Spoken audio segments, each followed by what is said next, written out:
సమావేశం విశాఖపట్నంలో ఏర్పాటు చేయాలనేది మా పార్టీ అధ్యక్షులు ఆంధ్రప్రదేశ్ రాష్ట్ర ఉప ముఖ్యమంత్రి పవన్ కళ్యాణ్ గారి సూచనల మేరకు పార్టీ యంత్రాంగం రాష్ట్ర వ్యాప్తంగా కూడా ఒక అద్భుతమైన కార్యక్రమం చేసి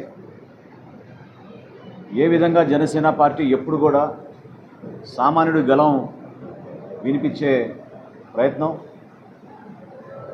ప్రభుత్వంలో చేసే ప్రతి కార్యక్రమం కూటమిలో మాకు ఉన్న బాధ్యతని నెరవేర్చే విధంగా సంక్షేమం అవ్వనండి, అభివృద్ధి అవ్వనండి, రెండు కూడా అన్ని ప్రాంతాలకి సమానంగా ప్రతి ఒక్కరికి ఆ కార్యక్రమాలు చేరే విధంగా ఒక బాధ్యతతో ముందు తీసుకెళ్లాలని మా పార్టీ అధ్యక్షులు పవన్ కళ్యాణ్ గారు ఈ కార్యక్రమాన్ని రూపొందించారు. గతంలో మీకు ప్రకటించినట్టు 30 తారీఖున జరగబోయే కార్యవర్గ సమావేశమే కార్యకర్తల సమావేశమే కాకుండా విశాఖపట్నంలో 3 రోజులు ఒక విస్తృత స్థాయి సమావేశం ఏర్పాటు చేయాలని మా పార్టీ అధ్యక్షులు పవన్ కళ్యాణ్ గారు నిర్ణయించారు. 28వ తారీఖున ఉదయం 9 గంటలకు జనసేన పార్టీ లెజిస్లేచర్ విభాగం, జనసేన లెజిస్లేచర్ పార్టీలో ఉన్న గౌరవ పార్లమెంట్ సభ్యులు, గౌరవ శాసనసభ్యులు, గౌరవ శాసన మండలి సభ్యులతోటి మా పార్టీ అధ్యక్షులు పవన్ కళ్యాణ్ గారు ఒక సమావేశం ఏర్పాటు చేసుకుంటాం వైఎంసీఏ ప్రాంగణంలో బీచ్ రోడ్ పైన ఉదయం 9 గంటలకు. దాదాపు 3-4 గంటలు ఆ కార్యక్రమం పూర్తయిన తర్వాత మధ్యాహ్నం 2ంటికి జనసేన పార్టీ రాష్ట్ర కార్యవర్గాన్ని ఆహ్వానించి సుమారు 350 మంది ఆహ్వానితులతోటి పవన్ కళ్యాణ్ గారు చర్చిస్తారు. వీటితో పాటు స్థానికంగా ఏర్పాటు చేసిన సాంస్కృతిక కార్యక్రమాలు కూడా ప్రతి ఒక్కరికి మన చరిత్ర గురించి, మన సంస్కృతి గురించి, ఉత్తరాంధ్రకు ప్రత్యేకంగా ఉన్న కళాకారుల్ని మనం అవకాశం కల్పించేటట్టు ఒక కార్యక్రమం చేయమని ఆయన కోరడం జరిగింది. 29వ తారీఖున ఉదయం 10 గంటలకు మరియు మధ్యాహ్నం 2ంటికి రాష్ట్రంలో ఉన్న 25 పార్లమెంటు నియోజకవర్గాల నుంచి 10 నుంచి 15 మందిని ఆహ్వానితుల్ని ప్రత్యేకంగా కార్యక్రమానికి ఆ రోజున పవన్ కళ్యాణ్ గారు పిలవమని సూచించడం జరిగింది. ఎవరు ఆ 15 మంది అంటే పార్టీతో మొదటి రోజు నుంచి నిలబడిన మా జన సైనికులు, మా వీర మహిళలు, స్థానిక సంస్థల్లో ధైర్యంగా వైఎస్ఆర్సీపీని ఎదుర్కొని పోరాటం చేసిన మా ఎంపీటీసీలు, జెడ్పీటీసీలు, కార్పొరేటర్లు, కౌన్సిలర్లు, అదేవిధంగా వర్తమాన రాజకీయాల్లో ఆసక్తి చూపించే యువత.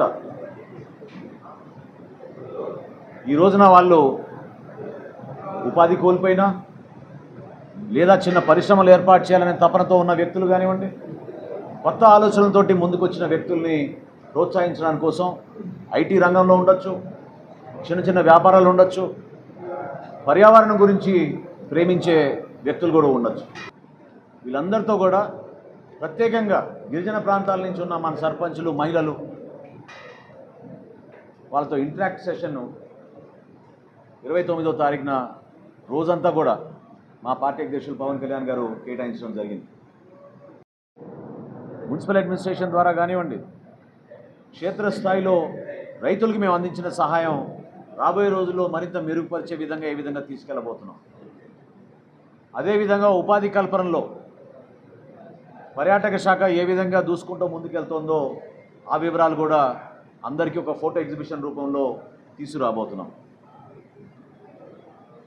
అనేక అంశాలపైన చర్చించుకునే అవకాశం ఎందుకు కల్పిస్తున్నామంటే నాయకత్వం ముందుకు రావాలి. యువతలో ఉన్న ఆ పట్టుదల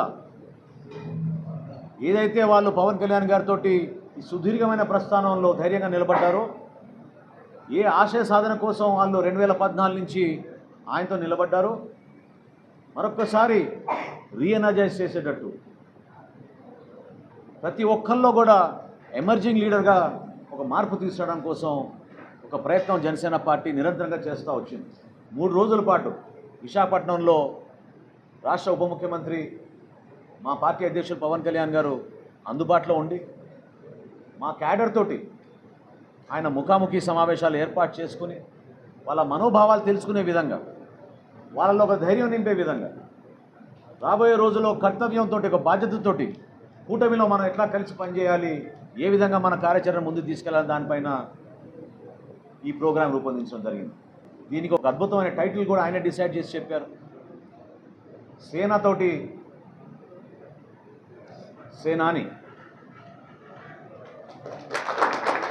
జనసేనలో ఉన్న మా వీర మహిళలు, మా జన సైనికులు, వీళ్ళందరితో కూడా పార్టీలో ఉన్న నాయకులతోటి కష్టపడి క్షేత్రస్థాయిలో పోరాటం చేసి గెలిచిన మా గౌరవ శాసనసభ్యులు, పార్లమెంట్ సభ్యులు, శాసన మండలి సభ్యులు, అదేవిధంగా మా కార్పొరేటర్లు ఈ అవకాశాన్ని మా పార్టీ అధ్యక్షులు పవన్ కళ్యాణ్ గారు సంవత్సరం పాటు, ఆ సమయం ఇప్పుడు వచ్చింది, వాళ్ళందరూ కూడా హాజరై పవన్ కళ్యాణ్ గారి నాయకత్వంలో రాష్ట్రంలో మనం చేయబోయే కార్యక్రమాలు, కూటమిలో మన భాగస్వాములుగా తెలుగుదేశం పార్టీ, భారతీయ జనతా పార్టీతో కలిసి ఏ విధంగా మన రాష్ట్ర ముఖ్యమంత్రి చంద్రబాబు నాయుడు గారు చేస్తున్న కార్యక్రమాల్ని ప్రజల్లో తీసుకెళ్ళడానికి మనం చేయాల్సిన కృషి గురించి మనందరం కూడా లోతుగా దీనిపైన అవగాహన తెచ్చుకుని ప్రజలకి మరింత అంకిత భావంతో పనిచేయడానికి ఈ అవకాశాన్ని ఉపయోగించుకుందాం.